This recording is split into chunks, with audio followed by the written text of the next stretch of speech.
Nyt aloitan tarinan, ystäväiset. Oli siis Tuska-festivaalit viikon ja loppuna. Ja ne olivat oikein mukavat. Ja siis, jos mulla ei viimein herännyt metalli-ihmisenä olo, niin tuolla se viimeistään heräs. Mä siis hankin tällaiset nahkabraceritkin sieltä, ne oli ihan vitun episti. Mä olin silleen, että mä haluun nää. Mä hankin hassun hatun ja takana tässä sulle Powerwolfin kuppari. Hell yeah. Powerwolf oli eeppinen. Kaikkein eniten mä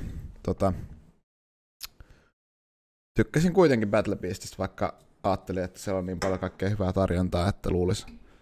Mutta kun osaa kaikki sanat melkein niistä biiseistä, niin se auttaa hyvin paljon asiaa, kun me tutkitaan. Tästä hetkonen, jos mä otan noin, niin pitääkö mä sittenkin olla täällä päin? No pitää. No. Hell yeah. Korttisotkut tuolla taustalla tuolla noin. Siellä on mun korttisotkut. Niin. Pitäisiköhän vähän zoomata tosta mä luulen. Yksi hetki pieni. Tässä filterit.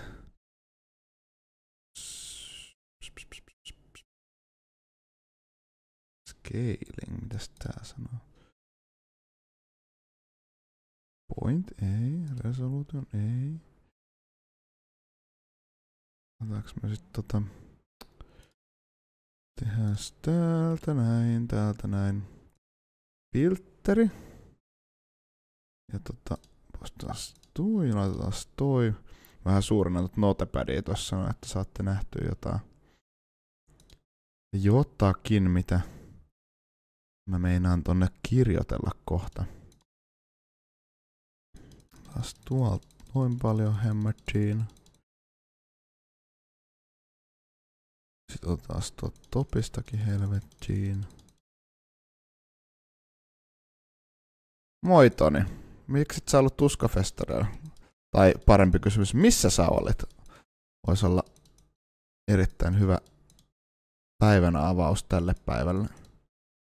Taas tuoltakin joku 50 pois tuolta pohjasta ja taas tuolta vaikka 100 tuolta sivusta. Niin taas 200 noin. 300. Sitten se on ihan, alkaa olla ihan hyvä. Sitten voi vähän suurennella tätä näin. Okei. Mä en ehkä ihan vielä miettinyt, että ihan loppuu. Hetki pieni. Mutta oli ihan hiton hyvät festarit. Mä niinku nautin täysin ja täysillä. Ei jäänyt mihinkään B-tieriin nää himmailut. Ei tää nyt vaan kuule. Yritetääs vielä. Tosta. Taas sä oot lähes Norjaa. Se vissiin viehättää sinua kovasti. Aiotko mennä kalastamaan? Kalasatamaan kalastamaan. Ups. Noin. Vähän isommaksi. No.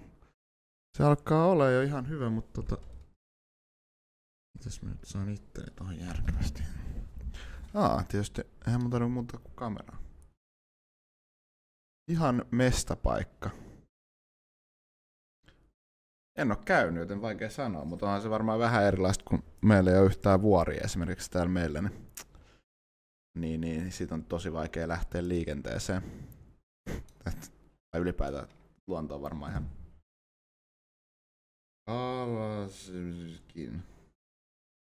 kalastamaankin. En aivan ymmärtänyt. Mulla oli siis ihan pakko hankkia sellainen Tetsonin tyyppinen. Koska mä oon kuunnellut ihan sikana Revolver-miestä ja tai siis Revolver-miestä. Musta torni kirjaa mä oon kuunnellut ihan sikana, niin on joo.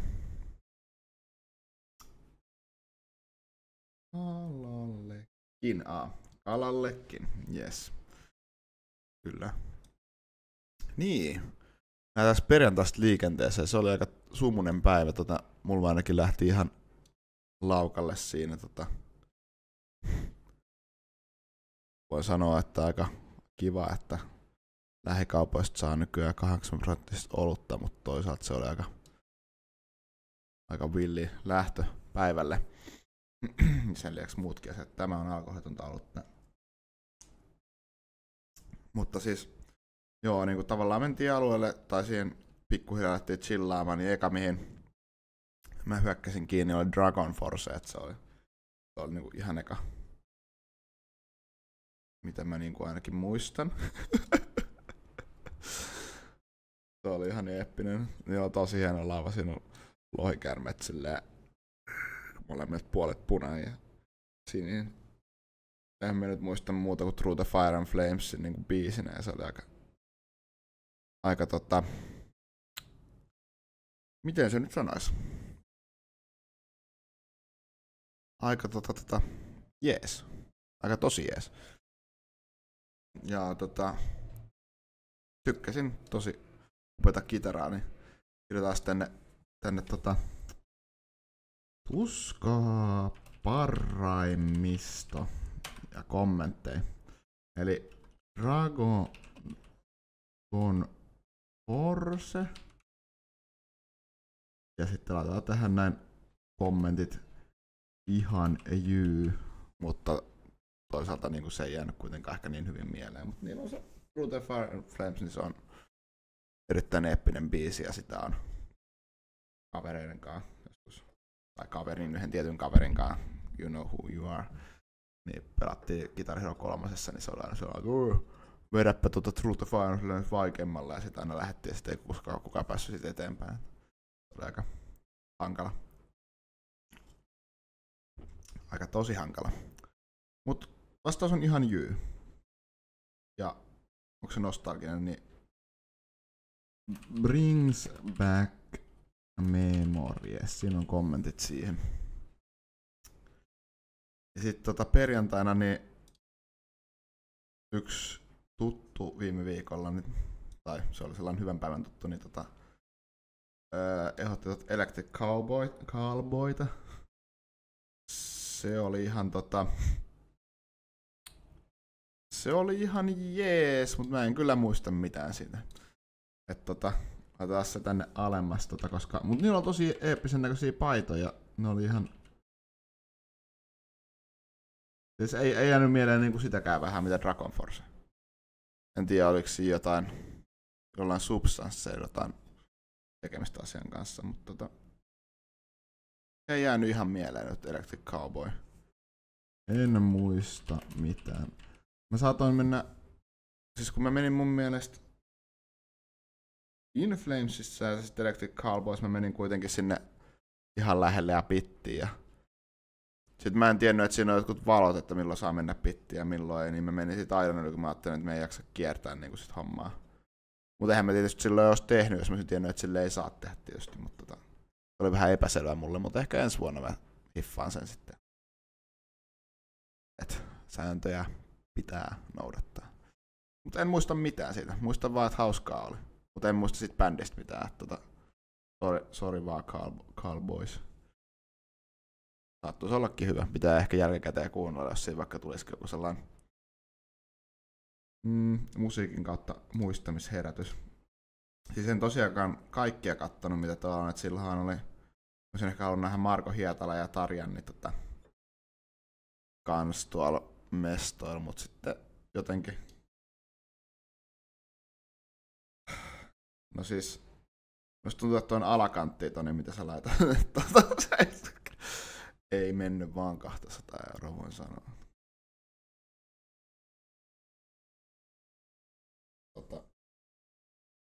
Vastaus on joo. niinku, mikä tää on, hankitaan kokemuksia, jota ei muista, eikö se niinku ole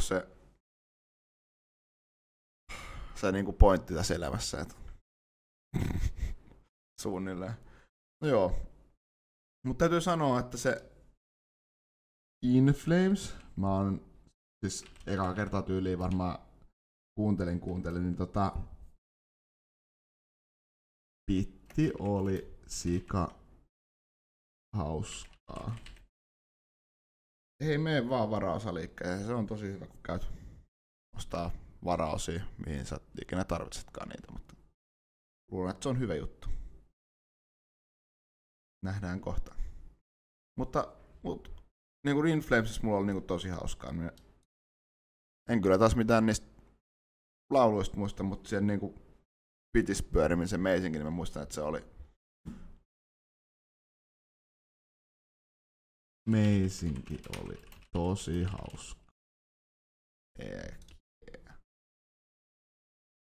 Siinä on niinku perjantain kattaus, niinku, mitä niinku tavallaan tuli nähtyä ja tehtyä, mutta oli kyllä niinku tosi kiva viettää aikaa ihanien ihmisten kanssa siellä.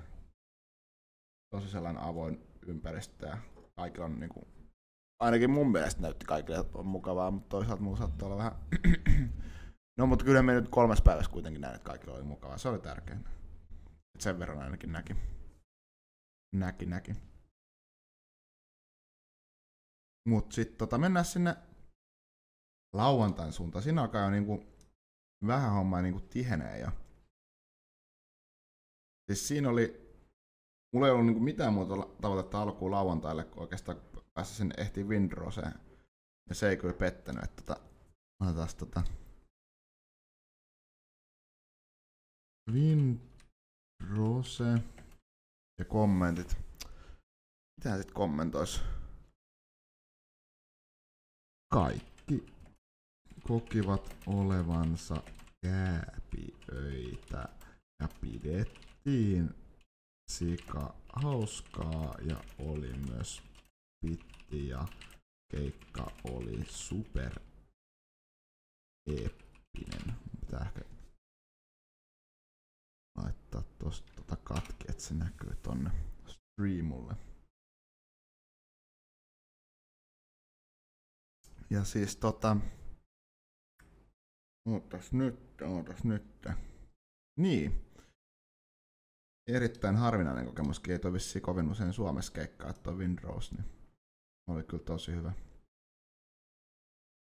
Tosi hyvä. Sitten siellä olisi ollut Mokomaa, mutta mä en sinne juurikaan. Sitten toi Cemetery Skyline, niin mä kuuntelin sen sivusta, tai me kuunneltiin, niin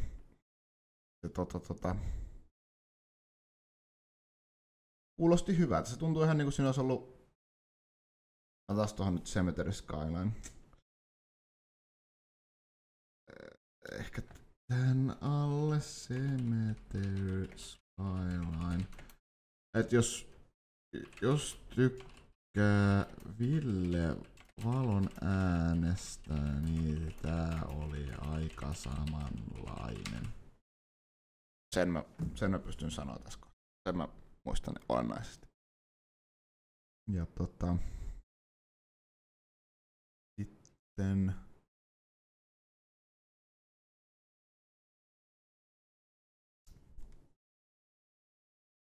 niin, jatketaan eteenpäin tietysti. Mitähän siinä kävi sitten Eifarin myös siinä haluan nähdä. Ai niin, siinä on ollut Slaughter to Prevail. Nyt pitää sanoa, että Slaughter to Prevail, niin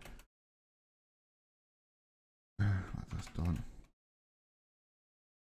Paljon en biiseistä saanut selvää, mutta oli paras meno kyllä so far. Ei pöllömpi livenä.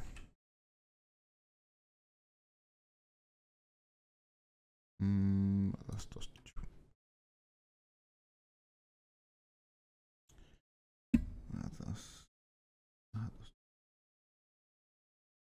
Noin.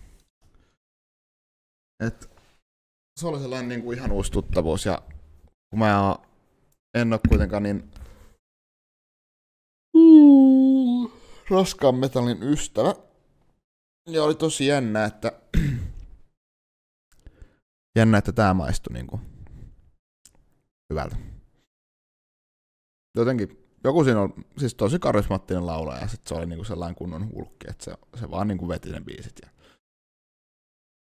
tosi siisti meisinkin. Eli Slaughter to Prevail oli aika jees, aika tosi jees. Ja sit toinen, tää on kolmas bändi, mitä mä halusin lähteä kattoo, niin Powerwolf, niin se oli, oliko Dr. Alan tai Alexia? No täytyy sanoa, että mä en ainakaan katsotaan, onko tässä. Mä en ainakaan itse käynyt katsomassa, jos ne oli jossain. Tsekkaan sulle kuule. Tsekkaan. Arjon oli, mutta se ei varmaan sano. Alban, ei tää. Mä en siis tiedä, jos tää oli sellainen vitsi, että ne ei kuulu ollenkaan tänne kategoriaan, mutta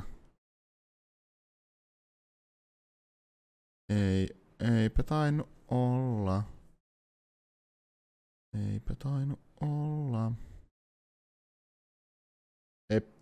Nope. Not that named things. Okei. Okay. Ei ollut joo noita. Ei ainakaan kuulosta tutulta. Ja sit niin. Katsotaan sitä me jäätiin tonne lauantain iltaan, eli siinä on se. Kyllä mä sanoisin, että Powerwolf niin mulla niin voitti kyllä Slaughter to Prevail ja Windrosein. Mutta ehkä Slaughter to Prevail ja tää Powerwolf oli niinku omalla tavallaan sama taso, mutta ne on niin eri tyyliset, niin on vähän vaikea verrata. Mutta siis sinänsä, että tää Slaughter to Prevail varmaan nosti aika paljon pisteet siinä, että mä en ole koskaan kuullutkaan sitä. Mutta se jotenkin vaan veti mukanaan, että se oli ihan jees. Mut Powerwolfin niin iton hienot pyrot. Iton hienot. Sitten oli ja sitten ne taustat. Siinä oli tosi liikkuvaa kuvaa ja ne oli myös tosi hypnoottisia niinku. Ja siinä oli tosi hienosti niin, että sellaisia pienempiä screenejä, jotka oli tehty sellaisia goottisia kirkko sellaisia tyyppisiä, niinku tavallaan se oli sellainen goottinen. Ehkä tässä on jotain gothic metalliikin, en mä voi tiedä näitä kategorian nimiä, mä yleensä vaan kuuntelen ja yritän vaan ymmärtää mitä siinä on, mutta kaiken kaikkiaan hieno lavashow, ja sit mä tykkäsin se laulaja karismaattinen kuin Dracula, ja sit siinä on se kosketinsoittaja, niin se oli kans, niillä oli sellainen hyvä dynamiikka, siinä se oli ihan hauska, erittäin hauska show kyllä silleen niin kuin kaikin puolin. Kosketin soittaja. Niin se oli, tykkäsin, hankin paidankin. Powerwolf. Jotenkin tosi siisti niin kuin livenä, että tekninen paussi. Mä vihaan ATK silloin, kun se ei toimi. Noniin. Halo. Silloin, kun se ei toimi. Noniin. Missään kohtaa se lakkaisi toimimasta. Halo. Mut niin. Powerwolf. Hienot pyrot. Karismaattinen homma. Tykkäsin. Meen mahdollisesti uudestakin Powerwolfia katsoa, jos joskus tulee chance siihen. Niin, ja olin jo ehtimässä hiipiä tuohon sunnuntaihin. Ahaa. Niin. Mielenkiintoista. Totta. Joo, no mut hyvä. Kiitos Toni. Kun mä teen tästä videon tonne YouTubeen, niin se on hyvä, että mä tiedän missä kohtaa sitten se meni, niin ei tarvi uudestaan selittää mitään muuta kuin se Powerwolf oli nimenomaan se, mitä käytiin siinä kohtaa läpi. Mut jees, niin, se vikapäivä, niin se oli tosi aktiivinen niin kuin silleen, että siinä tuli niin kuin oikeasti katsottua niin kuin, ihan niin kuin monta bändiä, eli päivä aloitettiin Syan Kiksille. Katsotaan mihin väliin me se laitetaan. Syan Kiks. Mä ottaisin sen ehkä tähän väliin. Koska siis tosi high energy, mut hennompaa tuolla festareilla. En tiedä, onko se hyvä vai huono juttu, mut ihan siisti, ihan hyvä meisinkin niillä oli siinä. Mut ei jotenkin, se oli sellainen hyvä päivän aloitus kuitenkin sellainen, niin kuin, että vähän hitaampi nousu niin sanotusti. Mut ihan ok, ihan ok. Sitten mä pääsin viimeinen näkemään sitten Korpiklaanin. Niin sanotaan, että Korpiklaani hyppäsi mulle tähän väliin kyllä. Siis älytön tempo, mutta niillä oli pari hitaampaa biisiä. Mut siis kunnon niinku sillä lähti päiväkäyntiin niinku Korpiklaanin, että se jos vähän nukutti vielä siinä vaiheessa, niin ei nukuttaan kyllä sen jälkeen, että kyllä ne sen verran raikas ja energinen orkesteri on, että ei paremmasta tietoa. Ja sit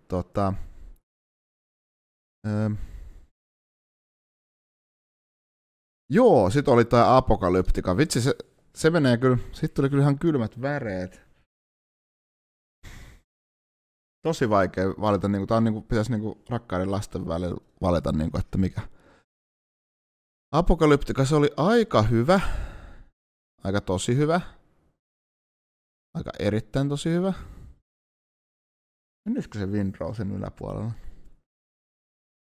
No se aiheutti kyllä tosi paljon sellaisia niinku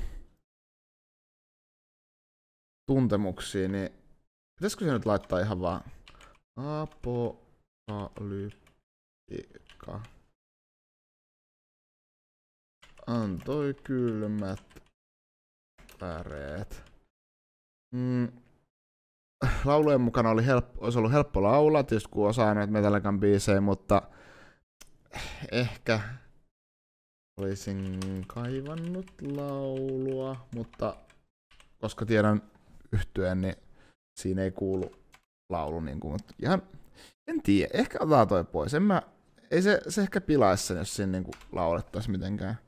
Mutta sellainen tosi kylmät väreet niin kuin nousi pintaan, kun se oli niin siisti kokemus kaiken puolin. Ja sen jälkeen päästäänkin tähän.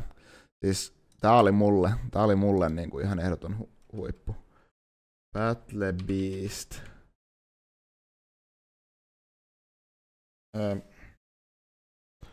Ootas nyt, mistä mä lähtisin liikkeelle. Osasin kaikki sanat totta kai. No ei nyt kaikki, mutta siis pääsääntöisesti silleen. Eniten kuin missään muussa. Yhtä biisiä mä en osannut niin kuin silleen rakenteeltaan niin kuin juuri yhtään, mutta muuten kaikki meni niin kuin vettä vaan. Soitti kaikki mun suosikkibiisit, mikä oli hyvä. Sitten ne niiden, mä en aluksi tykännyt niin Steelbound ja Last Goodbye olivat livenä parempia kuin... Ei se nyt sano. Moikka Toni. Ne oli parempia kuin kuvittelin. Kun mä en niille biiseille lämmennyt niin alkuun en niin yhtään.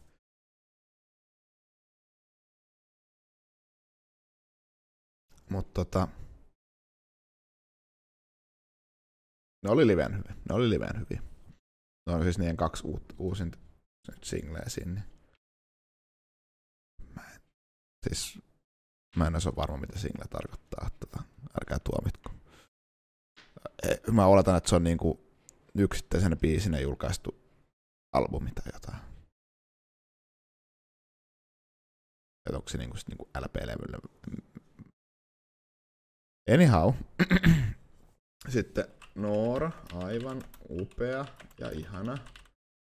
Siis minusta se ottaa hyvin se otti niinku tosi hyvin niinku ton katsojat haltuun, että se oli niinku ihan uskomaton kokemus. Siis kyllä mun mielestä niinku siihen näin, että oltiin sunnuntaisin ja kaikkea, niin oli kyllä niinku kaikilla oli niinku ihan sellainen, että jotenkin ne on tasainen bändi silleen, että ne on niinku paljon hyviä biisejä, ne on helppo oppia ja niissä on helppo laulaa mukana ja se on kaikessa hyvä tempo. Ja niissä pysyy sellainen samankaltainen tempo, niinku, mikä näkyy. Ehkä hei, ja kaiken lisäksi tämän setin pääsee katsoa tuolta Yle Areenasta. Siellä on näitä settejä. Sieltä ei kaikkia läheskään ole, mutta siellä on esimerkiksi Battle Beastin oma. Niin suosittelen mennä katsomaan. Se on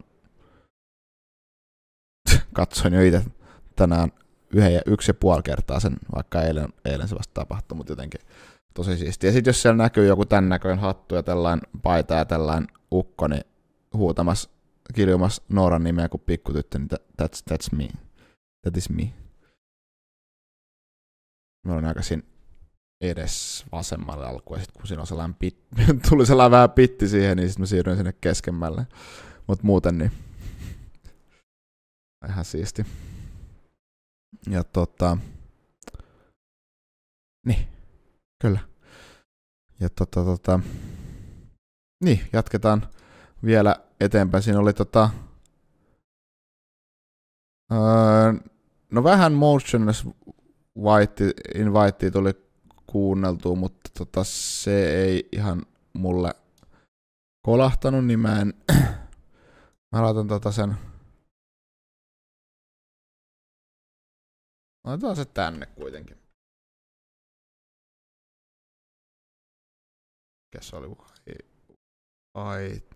Motionless Invite. Motionless Invite. Ei ollut oma juttu. Ainakaan vielä. Laitetaan sillä tavalla. Kaikille pitää antaa aina uusi chanssi, koska niin kuin tuolla noissa Battle Beastinkin biisessä, niin ei se eka kuuntelukertaa auttanut siihen hommaan. Sitten oli ihan vähän Taivukoa ja sitten Lorna Shore, niin se oli aika räjähtävä, niin siinä on vähän samanlaista fiilistä kuin tuossa Slaughter to Prevailissa, mutta ehkä mä ottaisin sen tänne korpiklannalle. Nämä on siis kaikki nämä niin mun kokemuksia asiasta. Mä vaan halusin taltioida ja avata teille, että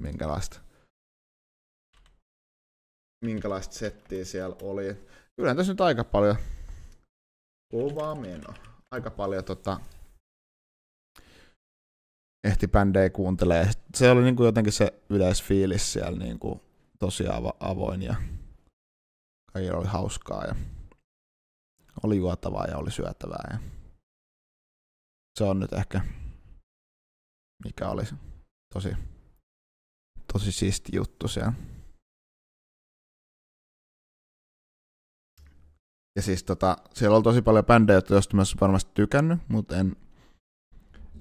Siis kun mun mielestä se, niinku, että jos sä aiot katsoa kaikki bändit, niin se vaatii jo niinku urheilijan kunnon niinku siellä. Ei ollut helppo homma nääkään mun mielestä näidenkin suorittaminen. Mulla oli paikat niinku joka päivän jälkeen aivan rikki. Et tuli pahan niinku tehtyä ja reivattua ja kuunneltua. Siellä kaikki siivous toimi tosi hyvin niinku tavallaan. Pajamaajat oli siistejä joka päivällä tavallaan. Mä ajattelin, että hyi heles nakkeet, en aja mennä sinne, mutta ja ne oli tosi siistissä kunnossa ne pajamaajat kyllä kaikki. Et propsit siitä hoidosta ja sitten roskiin niinku tyyliin kerättiin kädestä ja pois, niin se oli tosi hyvin hoidettu roskahuolto siellä. Eikä juomastakaan nyt ollut puutetta tai sunnuntainkin, niin se oli aika lyhyet jonot noissa Sanoppa nyt noissa siinä merch-storeissakin tavallaan, ettei.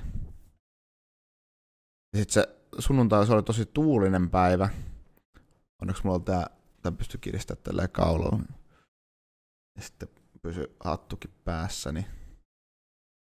Ja siis pitit, ne oli tosi hauska kokemus. Siis se oli tosi yllättävän sivistynyttä touhua ja kohteliasta ja jännittävää ja just sellaista niinku kunnon haippia, niinku sai sydämen pumppaamaan siellä, niin, että pystyy reivaamaan bändin tahtia enemmän. Se oli ihan siistiä. En mennyt sinne Wall of Deathiin, mutta olisin ehkä halunnut nähdä sen vähän lähempää. Että siinä näkyy kyllä kuvissa, se näytti aika siistiltä, mutta toivottavasti ketään ei sattunut siinä. Aika rajun näköistä kuitenkin. Sekin touhu. Onkohan mulla jotain muuta aiheeseen liittyen. Kaikin puolin siisti kokemus, että haluan kyllä ensi vuonnakin päästä mestoilleen. En mä tiedä kuinka paljon siellä nyt oli ihmisiä, mutta aika paljon. Et se on niinku tavallaan, että kun me on kuullut, että nämä on ollut ennemmin, tää Tuska on ollut tosi sellainen tumma festivaali, niin tämähän on tavallaan vähän kevyempääkin niin sanotusti nyt. Mutta mikä on mun mielestä ihan hyvä, koska ei sun ole pakko mennä kuuntelemaan niitä kevyitä, mutta täällä on kuitenkin varmasti joka hetkellä jotain tummaa tarjolla. Sellaista synkempää ja matalempaa ja hevimpää metallia niin sanotusti.